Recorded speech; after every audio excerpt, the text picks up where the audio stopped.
Panorama group, जो सोचता है वो करता है। आपके अपने सपनों का आशियाना। नमस्कार, मैं विकास सिंह और आप देख रहे हैं भारत लाइव। देखिए, पाटलिपुत्रा की जो लड़ाई है वो बेहद दिलचस्प हो गई है, क्योंकि पाटलिपुत्रा में अगर हम बात करें तो यहाँ पर त्रिकोणीय नहीं बल्कि चरकोणीय लड़ाई देखने को मिल रही है। वैसे में इस वक्त हमारे साथ फोन लाइन पर नीतीश कुमार जी हैं, उम्मीदवार हैं, चुनाव लड़ रहे हैं। पिछले बार भी चुनाव लड़े थे पर कामयाबी नहीं मिल सकी थी। इस बार फिर से अपना किस्मत जो है पाटलिपुत्रा लोकसभा सीट से आजमा रहे हैं। हम सीधा नीतीश कुमार जी से जुड़ते हैं, आप पूछते हैं, सर पिछले बार आप चुनाव लड़े थे, कामयाबी नहीं मिली थी, इस बार क्या लग रहा है? जनता का जो रुझान है क्या बयां कर रही है आपको लेकर? जी नमस्कार। भारत लाइव के देखने वाले सभी दर्शकों को मैं धन्यवाद देना चाहता हूं आपके माध्यम से। पाटलिपुत्र लोक संसदीय क्षेत्र से इस बार मैं मैदान में हूं और हमारे समाज की ताकत पे इस बार चुनाव लड़ रहे हैं। समाज में मुझे धन के साथ साथ जनबल भी देने का काम कर रहा है और सब समाज का मिल रहा है। इस बार समर्थन जो भीड़ देख रहे हैं हर समाज का मिल रहा है और इस बार उम्मीद है कि समाज और हर समाज के ताकत पर इस बार पाटलिपुत्र हम लोग फतह करेंगे। फतेह करने का दावा कर रहे हैं सर। आपको छाप भी मिल चुका है, प्रचार भी जोरों शोरों से है, जिसका तस्वीर जो है वो भी निकल कर सामने आ रही है। तो जिस तरीके से वहां पे एनडीए के उम्मीदवार हो या महागठबंधन के हो, कितना टक्कर दे रहे हैं आपको? देखिए, जो ग्राउंड लेवल पर दिख रहा है आप लोग को जो भीड़ और समर्थन मिल रहा है, हमें रात्रि में 10-10 9-9 बजे तक समर्थन मिल रहा है। आप देख रहे हैं किस तरह से लोगों का हमसे मिलने के लिए, जुड़ने के लिए, प्यार और आशीर्वाद देने के लिए हर लोग खड़े रह रहे हैं।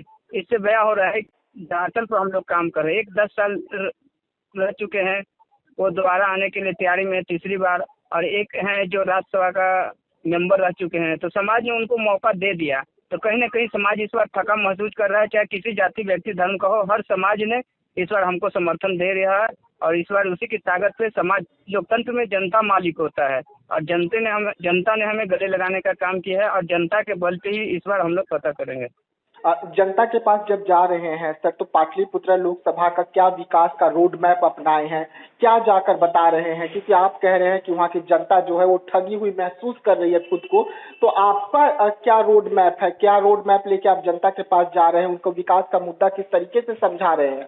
नौजवानों के लिए रोजगार, जो आज के देश में शिक्षित बेरोजगारी बहुत चरम सीमा पे है, शिक्षित बेरोजगारी के साथ साथ ऐसे बेरोजगारी उसको हम लोग निदान करने की बात कर रहे हैं। जो आज हमारे क्षेत्र राजधानी के नजदीक होने के बावजूद भी जो ये धरती आर्यभट्ट की धरती रही है, शहीद राम गोविंद सिंह की धरती रही है, रामानंद सिंह की धरती रही है, आर्यभट्ट की धरती रही है, इस धरती की एक गौरवशाली इतिहास रहा है। आज जो इतिहास है जो मिटाया जा रहा है, उस इतिहास को हमने पूरा दोहराने का काम करेंगे। और जो विकास नहीं हुआ है, जो विकास की पटरी पर होना चाहिए था, आज नहीं हो पाया, इसलिए हम लोग विकास, चहुमुखी विकास के लिए, हर क्षेत्र के लिए, किसानी व्यवस्था के लिए बात करने। यहाँ पे किसान बहुमूल्य इलाका है पाटलिपुत्र संसदीय क्षेत्र, जो गंगा के तट पे बसा हुआ है, पुनपुन के तट पे बसा हुआ है, मुरहर के तट पर बसा हुआ है। यहाँ इंडस्ट्रियल एरिया हब बनाया जा सकता था। आर्यभट्ट की धरती है जहाँ एक से एक वैज्ञानिक रिसर्च करने के लिए आते हैं। ये पाटलिपुत्र की धरती संतों मनेर का क्षेत्र है, जो सूफी संतों की धरती है। कई विदेशों के लोग आते हैं चादर चढ़ाने के लिए। तो पर्यटक का हब की दृष्टि से भी विकसित होना चाहिए था, आज नहीं हो पाया। वैज्ञानिक हब दृष्टि से होना चाहिए था। आईटी सेक्टर में यहाँ पे बहुत बड़ा रोजगार के लिए उपलब्ध कराया जा सकता है। सरकार में अगर नियत होती, जो जीते हुए थे, आज हमारे क्षेत्र में एक सुई का भी कारखाना नहीं है। ये दुर्भाग्य की बात है। आखिर यहाँ के लोग पलायन कर रहे हैं। पलायन रोकना सबसे बड़ी जिम्मेदारी है हम लोग युवाओं की। युवाओं ने ठाना है इस बार पाटलिपुत्र में बदलाव लाने के लिए। आप कह रहे हैं कि पाटलिपुत्र में अब बदलाव लाने के लिए युवाओं ने ठाना है। अगर हम बात कर ले महागठबंधन की, तो वहीं पर महागठबंधन कह रहे हैं कि हम युवाओं को 1 करोड़ नौकरी देने का काम करेंगे।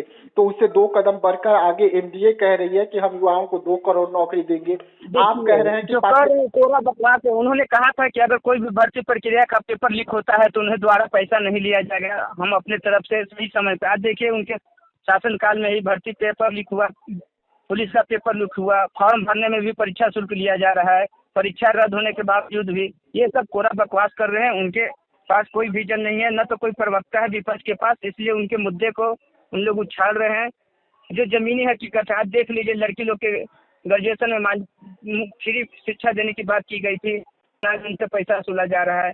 आज हमारा क्षेत्र मसौढ़ी, जहाँ डिग्री कॉलेज होना चाहिए था सरकारी, एक भी डिग्री कॉलेज नहीं है। मसौढ़ी उतना बड़ा विधानसभा है। आप मनेर की बात कर लीजिए, वहाँ से विधायक रहे हैं, सांसद रहे हैं, आज वहाँ कॉलेज नहीं है। कितनी दुर्भाग्य की बात है, विडम्बना है हमारे क्षेत्र का। हमारे क्षेत्र में विक्रम में ट्रामा सेंटर हॉस्पिटल था, आज वो ड्रामा सेंटर बन के रह गया। सिर्फ वहाँ एक छोटे मोटे मतलब एक्सीडेंट होते हैं तो लोग आते हैं, उनको एडमिट कर दिया जाता है, उसके बाद पीएमसी एम्स रेफर कर दिया जाता है। उसी रास्ते में एक गंभीर बाजार जाम का मुद्दा में जाम रहता है, लगातार जाम रहता है। नंबरपुर आज तक निजात नहीं पाया गया। लोग कहते हैं कि रोड बन गया, लेकिन जाम के मुद्दा से कम निजात पाया जाएगा। तो ये मान लिया जाए सर कि आप जनता के पास जा रहे हैं, तो जो ग्राउंड लेवल की जो इस वक्त समस्या है उसे उठाने का काम कर रहे हैं, ताकि जनता आपके साथ जुड़े और आपको वहां से बहुमत मिले। ग्राउंड लेवल पे जनता एकदम ठगा महसूस कर रहा है, हर चीज में विफल है। सिर्फ कागज पर विकास दिख रहा है, जमीनी धरातल पर हम लोग गांव टू गांव जा रहे हैं, जो देख रहे हैं आप लोग का जन समर्थन मिल रहा है। इससे आप लोग बयां कर सकते हैं कि जनता किस तरह आई। जहाँ जा रहे हैं लोग सोचते हैं कि आप ही जीता हुआ प्रतिनिधि हैं जी।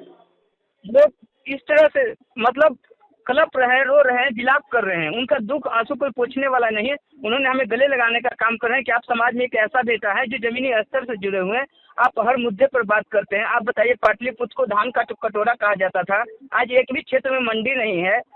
जो था आज समझ रहे हैं किसान जो मतलब सही समय पर उचित मूल्य मिलना चाहिए था, नहीं मिल पाता है। हमारे क्षेत्र में किसानी व्यवस्था बदहाली है। कभी सोन का पानी वहाँ दानापुर गंगा तक पहुँचता था, आज सोन का नहर का पानी कहाँ रह जा रहा है। इसलिए बहुत दुर्भाग्य है, आज हमारे क्षेत्र में किसान परेशान है, नौजवानों का हाल बेहाल है।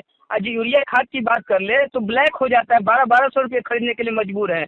आखिर किस क्षेत्र में विकास हुआ भाई? जनता त्राहिम है, नौजवान तमाही है, माताओं बहनों शिक्षित, उनको रोजगार करने के लिए कितना दूर जाना पड़ रहा है, स्वास्थ्य सुधार नहीं मुहैया हो पा रहा है। बहुत सारे मुद्दे हैं जो कौन है सिर्फ चुनावी मुद्दे बन के रह जाते हैं। इसलिए चुनावी मुद्दे नहीं, इस बार धरातल पर उतरेगा। इसलिए स्तर के लोगों की ताकत तो इस बार चुनाव पाटलिपुत्र हम फतह करेंगे। आप फतह करने का दावा कर रहे हैं, लेकिन वहीं सामने पर अगर हम बात करें नीतीश कुमार जी, तो दो बड़ी पार्टियां हैं, एक महागठबंधन है जो पूरे देश में बनाई गई है, जहां पर तमाम जो देश की जो छोटी पार्टियां हैं वो इसमें जुड़ी हुई है। तो वहीं पर एनडीए है जिसमें 5 पांडव जो हैं वो आपके सामने है। तो कैसे टक्कर दे रहे हैं ये दोनों बड़ी पार्टियों को? देखिए, पार्टी कोई बड़ा और छोटा नहीं होता है, जनता और जनता का समर्थन से बना हुआ पार्टी है। और जनता, लोकतंत्र में जनता मालिक है। जनता के ताकत पर ही वो पार्टी बड़ी होती है, जिनके पास कैडर होती है। हमारे पास जनता की ताकत है, लोगों का प्यार और आशीर्वाद मिल रहा है। हमने 100 रुपये 200 रुपये लोगों ने समाज से चंदा दे रहे हैं। हम एक युवा हैं, हमारे उम्र में ये लोग गृहस्थी जीवन में व्यतीत करते हैं, लेकिन हमें समाज ने जो ताकत दिया है उसके बल पे हम चुनाव लड़ रहे हैं।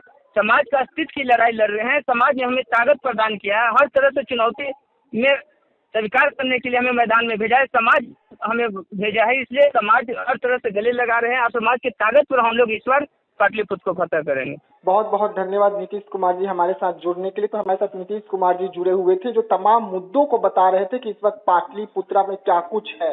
पनोरमा ग्रुप, जो सोचता है वो करता है। अगर ये वीडियो पसंद आई और वह बिहार के राजनीति और बिहारियत से सरोकार रखेनी तो सब्सक्राइब बटन दबा के चैनल के सब्सक्राइब कर ली। ओजे एगो घंटी बा, ओकरा बटन दबा देला से कुल सटीक और मारक खबर रुआ मुफ्त में मिल जाई। अगर रुआ पत्रकारिता के हमनी के नया प्रयोग में सहयोग कर चाहतानी तो ज्वाइन बटन दबा दी। पेटीएम नंबर नोट कर ली 9386816700। धन्यवाद।